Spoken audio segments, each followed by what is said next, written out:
All right, ladies and gentlemen, it's a new week and a new moment to bring you the Reality Kenya. Of course, my name is Simi Kenya, and as usual, we are live from the Learned Corner with our usual guest, the Deputy Party Leader of Safina Party, Honorable Wakili Willis Otieno. Piki Ponki. Paka Melodisco. How are you? I'm fine. Yes. How has Paka been? Paka is fine. Just observing what is going on. Yes. And there is a new conversation that is coming up in the country. Yes. Which we must have. And it's the question of the role of members of parliament on CDF. Yes. And the critical thing that we must mention is this. The role of a member of parliament is to legislate, represent, and oversight. Oversight what?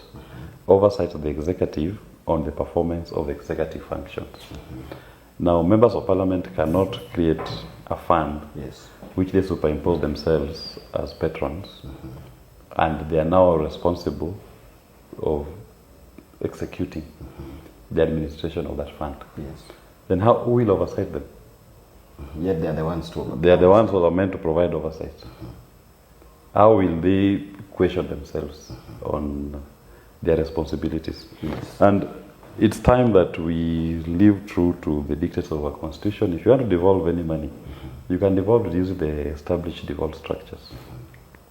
And members of parliament need to limit themselves to their role.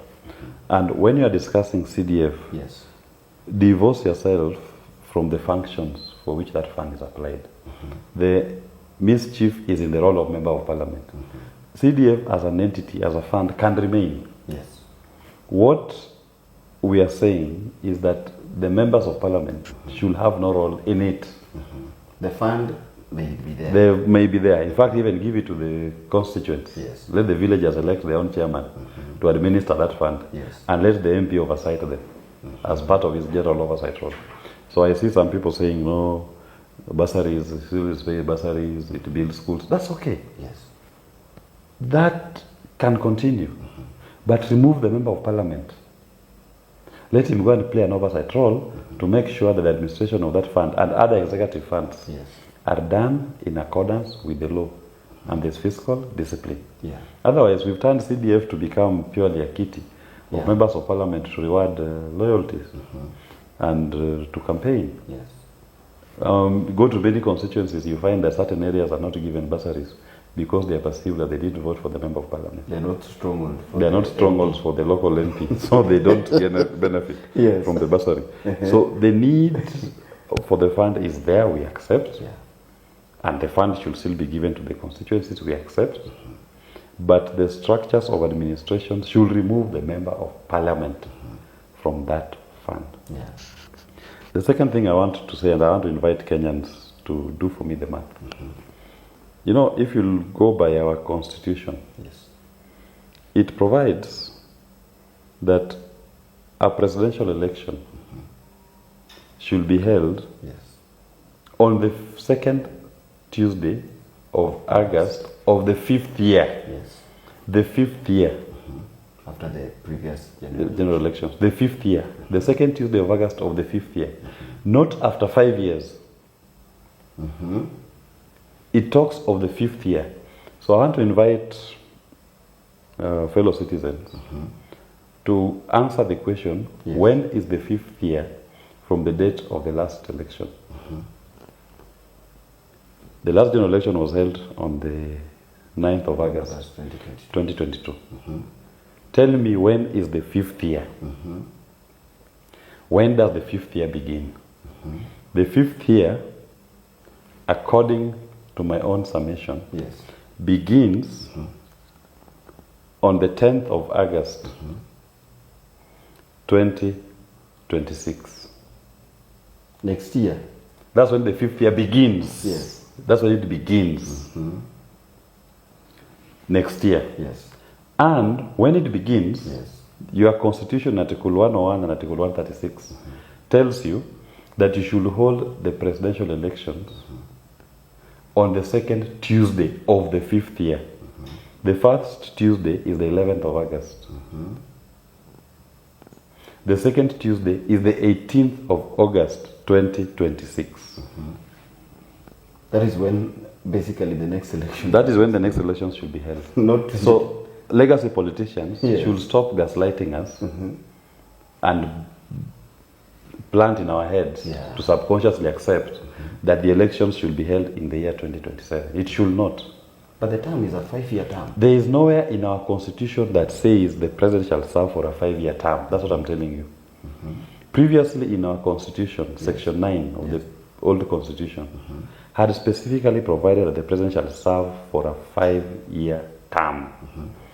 That terminology was dropped when we came up with the 2010 constitution. It simply said the president shall hold office until the next one is sworn in. And in terms of the swearing in, it is a consequence of an election. The process of coming up with the next president. And that is what leads us to Article 101 and Article 136 of the Constitution, which talks of the date of the presidential elections, the general elections. The election of a president shall be held on the second Tuesday of August of the 5th year. Not after 5 years. Not after 5 years. You know, in the good book, we are told that my people suffer for lack of knowledge and understanding. Kenyans have been suffering for lack of knowledge and understanding. It is right there before you. It's right there before you. Read your constitution. It's not I who came up with it. And Kenyans said we will be doing our elections on the 5th year. Which day of the 5th year? The second Tuesday of August of the 5th year. Not the second Tuesday of August after the 5th year. No. Of the 5th year. And to tell you that this interpretation of the law is the correct one. In 2017, Uhuru Kenyatta did not serve a 5-year term. From 2013? From 2013, March. To until 2017. August. He did not serve a full 5-year term. The elections were held before 5 years lapsed. It is because we were calculating the 5th year, the second Tuesday of August of the 5th year. It is only this 2022 that somebody misled us to believe that we don't have to count the 5th year. We should have had the election in 2021 August. Yes. Or April. No, August. It was coming. It was second Tuesday of August. So this time now, we've raised this. Let Kenyans do their math and determine which date that is. As per the constitution, not your own perception. Not what was there before. So nationally, we've had a national subconsciousness that a term of a president is 5 years. That has been the subconscious thought in our mind. But now, I'm telling you the black and white letter of the law. It is the second Tuesday of August of the 5th year. Of the 5th year. Which will be next year, 2026. On the 18th of August. And talking about this, we are seeing the IBC actually coming up. And do you think with the current, suppose now this goes through because Kenyans may get into it and actually create a whole uprising against it to raise this issue of 2026 election. If election were to be held next year, do you think the IBC will be ready enough? Yes, IBC has been funded every year. IBC is in office. The commission's secretariat and structures is there in every constituency. Their functions are provided for and they've been performing. We've been funding them every year since the last election. So what we don't have are just commissioners and chair. Chebukati became a chairman in January of 2017. And he was doing elections in fact, I think it was around March. I did elections in August. So there's no problem. Elections are done by the constituency returning officers who are in office as we speak as constituency election managers. So the structure, the infrastructure for elections exists. We can still conduct these elections within the timeline. So it should not be a point of worry. There's nothing that commissioners, they are not supermen. They are not superior beings that they have some extraterritorial knowledge of elections and how it's supposed to be conducted. They're just you and I. And the infrastructure is already there anyway. So we should be planning for elections next year. And Kenyans need to demand this. And suppose now, we have always seen the government led by President William Ruto actually, not respecting the law as per the citizens, actually going against what the Constitution says, each and every time. In your own view, do you think this is something they may honor since they have always been talking about 2027? So this is the time when now we must agree as a country whether we are a country of the rule of law or not. Because me, I've read our constitution. Yes. If somebody has a different interpretation, they should tell me. And we can debate. The fifth year is in the constitution. It's a question of math. Anybody who went to school and can do math, you can come up and tell us which is the fifth year. Then which is the second Tuesday of August of the fifth year. Do elections on that day. That's all I'm saying. And if you do your math and the fifth year is 2027, 10th, then it's okay. But me, I'm simply saying the fifth year, as per the summation, commences on the 10th of August, 2026. So which is the second Tuesday of that fifth year? It is the 18th of August, 2026. So we should have our elections then. And we need to now start demanding for this cause. We need to start saying, no, this is when we should be having our elections. And going forward, we should be having elections on this date. But that means it's for 4 years. Yes, that is what our constitution says. What made you drop the 5-year term, which was very clear, and come up with the fifth year? It meant you are giving 4 years. The US is 4 years, Ghana is 4 years, many jurisdictions is 4 years. There's nothing untoward about it. It's been done successfully. You gave it to yourselves, unless you go and amend your constitution and provide for 5-year term. We don't have that. That is the kind of conversation we have on this platform.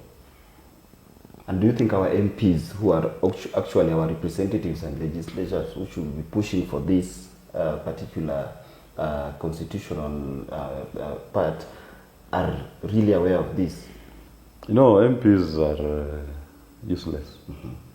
Most of them don't understand, comprehend basic English. Now you'll be asking too much of them to interpret the constitution. Or even to read and understand. I'm inviting any Kenyan to just do the math yourselves.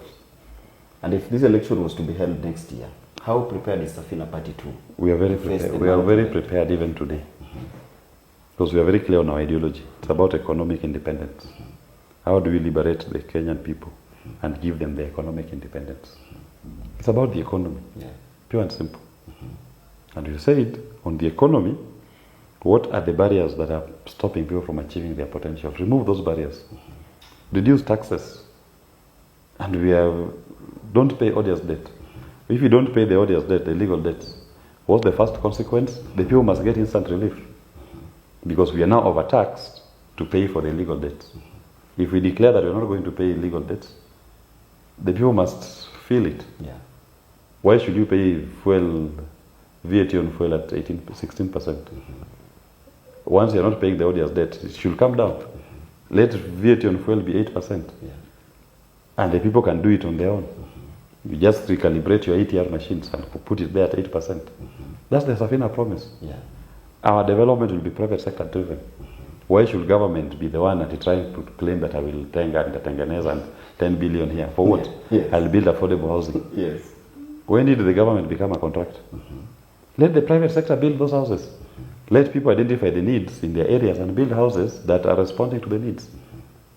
So that is what Safina Party will do. We are very clear on our economic agenda that will have massive impact on the people. Why should Kenya government be borrowing money from the domestic market at high interest rate, 14%? The consequence of it, banks don't have an appetite to lend to individuals. The individual goes to the bank, interest rate 18-20%. That's an unperforming loan right there. Get government out of domestic market. The consequence, banks will have the money that they've collected from the depositors. The depositors expect interest. Their shareholders expect dividends. They have the money. What do? They must now go into the market and hawk loans. So Simi will be given a loan at 4% interest rate. With 4% interest rate, what can't you do? Kenyans have ideas. What they lack is access to capital. So that is what Safina Party will do. How do we spur this economy? How do we grow?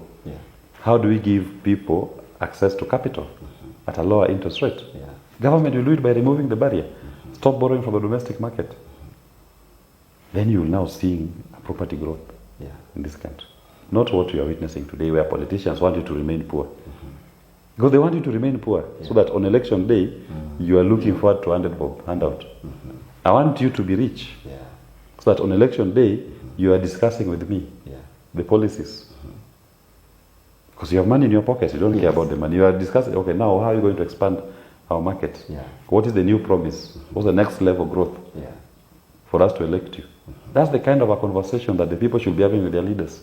Not that Mandela Raka, give us 100 bob. They're already queuing even before you finish talking. Listening fee. Listening fee. Yes. We should change our politics, and that is what Safina Party is about. That is what this platform is about. But changing the political conversation. But yesterday we saw the Kiaru MP Ndidi Nyoro talking about the debt that we have been talking about actually, and criticizing the whole budget that is set aside for the IBC. But now many Kenyans were reacting to it, saying that when he was in government, the other day, or when he was pro-government, he was not actually talking about this, and right now he's outside. And so many people have been saying that whenever people are not in government, like now Safina Party, they are always very smart, very bright, having these good ideas, and the moment people get inside government, everything changes and they do the things. That is our invitation to the people of Kenya, that don't just listen to what we say. Study our history. But also more important, interrogate what promise we make to you. Like I've told you, we will not pay odious debt. Okay, write it down. And the consequence of it, we are saying we'll reduce taxes. Write it down. And we will reduce taxes. We'll give you an example. VAT on fuel. It is 16% today. Bring it down to 6%. Write it down. That's a commitment upon which, if you elect Safina, when you elect Safina Party, it is a commitment we made to you. Who pays the VAT? The citizen. Citizen. So the citizen himself is the one, when he's going to pay, will say our commitment was it will come down from 16 to 8. So pay 8. Power is in your hands. It's not in the politician. You're not waiting for me to change my mind. No. The commitment was there. You are elected on a premise of paying VAT at 8%. Just recalibrate your ATR machine. So what somebody promises you should be something tangible. As a Safina, we are saying we are giving power back to the people. So in terms of implementing some of these things we're talking about, it is the peoples who will be driving it, not the government. So when we say VAT is coming down to 8% on fuel, let it be 8% on fuel. And the person who is paying should be the one saying, no, you say it was 8%, nimetoa yangu, I'm now putting it at 8%. I've taken it. I've only paid. So it's not the government coming to tell you, no, you start paying, no. Once you're elected, VAT comes down. But these are laws. Once the government has said... The point is, on this particular issue, the power to pay is in whose hands? It's the citizen. So give the people, let the people execute it. It was the premise upon which they elected the leader. Remember, the leader is just but a representative of the people. It's not him. So what was the basis of your election? It was the promise that you're going to reduce tax on VAT, for example, VAT on fuel. So you said it was going to be 8%. That's what we are paying. And how do you feel that now, every time you we call it criticism, you criticize the government or point out areas that the government should work on, those who are in government always try to oppose this. But the moment they get outside now the government, now they join you and sing the same. That is the legacy politicians. Those are Ndidi Nyoros, those are the legacy politicians. They thrive in conning Kenyans, lying to you, manipulating you. They say this today, tomorrow they say this. They defend this today, next day. You see, that's legacy politics. It's about lying to you. It's about conning you. And we also saw your MP also doing the same. Those are legacy politicians. He was leading here demonstrations against Ruto. Now he's the number one praise singer of William Ruto. It doesn't make sense. And Kenyans need to wake up and say enough of this legacy politics. Let's play politics that's about the best interest of the people. That is the politics that Safina Party represents. We don't believe, we'll never change our position. And we will never. What we've stood for since our days in ODM to date are the same things. Social justice. And now we are talking about economic independence.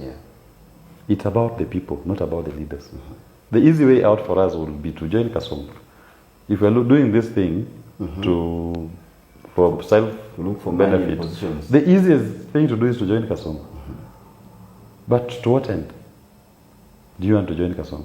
if your neighbor is suffering, if his economic policies are causing pain to the people, to what end? Fine, you'll make money for yourself, but is that what you want? Life is not just about money. It's about creating a society that guarantees every individual a life of dignity. That is what as we believe in. Yes. We are not doing this for self-aggrandizement, self-comfort. No. If it's a question of self-comfort, I can stay in my legal practice and continue practicing law. But it's about that other Kenyan whom the system has been so hostile to, that the system bleeds him every single day. He pays his taxes every day, and you see his taxes being wasted. Taxes are being increased every day on him. He can barely afford a living.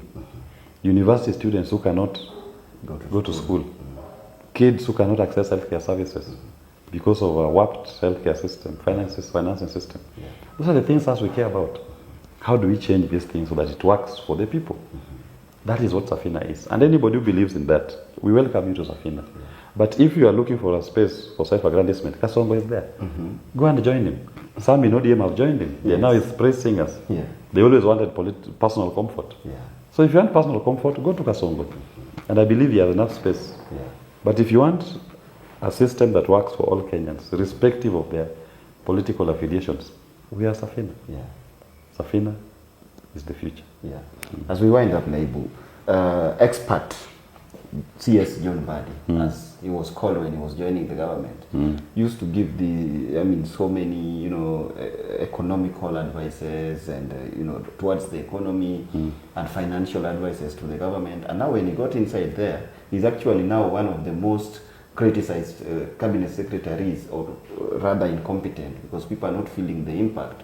Do you think the problem is the government that he joined, or him as a person not doing what people expected him to do? The problem is not him as a person. The problem is the system. I told you on this platform that I feel sorry for him. Kenyans will be throwing stones at him. It's not even 6 months and the stones are heavy. It's the system he joined. He's not the problem. You are telling Mbadi to balance the budget when you are paying 70% of your revenue to debt finance. And Mbadi has said, I'm not going to increase your taxes. When next year, your debt payments are going to be 2.2 trillion next year. 2.2 trillion. Your collections this year, ending in June, are projected to be 2.3 trillion. If you don't increase taxes, it means next year's collection, if you maintain the taxes there, it means all that you're going to collect the next financial year, 100% of it will go to debt finance. So you have to increase taxes. It's the system. As we are saying, we'll start by saying, open up that debt register. Any debt that is legal, we shall not pay. That is the Safina promise. And once we don't pay that debt, we'll be ready for the consequences. This 70%. This 70% that we're paying for debt. Any legal debt that is in that book, we will not pay. It is odious. And our commitment to the people is beyond the declaration of odious debt. The people must get instant relief. Number one is the appetite to raid your pockets will not be there, because we have no odious debt to pay. You must feel that instant relief in reducing some of your taxes. And we are saying one that is common to everybody is VAT on fuel. Why should it be there? It should even go away, all of it. But assuming you still want to run some programs, maybe 8%. It comes down from 16 to 8. Half it. Let the people feel the impact. It is their government. It's their money. So too bad for expert. Expert has joined a failed system. He now must form part of the skunk that he warned against. He warned that it was skunk, give him his skunk. Now he has joined the skunk. Too bad for him. It's not him as an individual, it's the system that he joined that has messed up. But now he's the one who must carry this, to bear the stones that people are throwing at him. Wow. I want you to address the believers, friends, and the family of Safina Party who have walked with you through this journey since you started coming out and actually talking about the economic liberation of this nation. So, Team Piki Piki Ponki, Team Safina, we are growing by the day, one man at a time. And the movement and the conversation is changing. This is about economic independence to the people of Kenya. That is what we believe in, and that is what we are fighting for. We are now doing the third and final liberation, the economic independence of our people. Our politics must make meaning to us as a people. It cannot be that we have a political system that only serves a few select individuals when the rest of the population is wallowing in poverty and lack of dignity. That has to change, and the time for that change is now. Wow, thank you so much, Naibu. Thank you. And may God bless you, and to all our viewers and the family of the Reality Kenya, may God bless you. Until next time, my name is Simi Kenya. Bye-bye.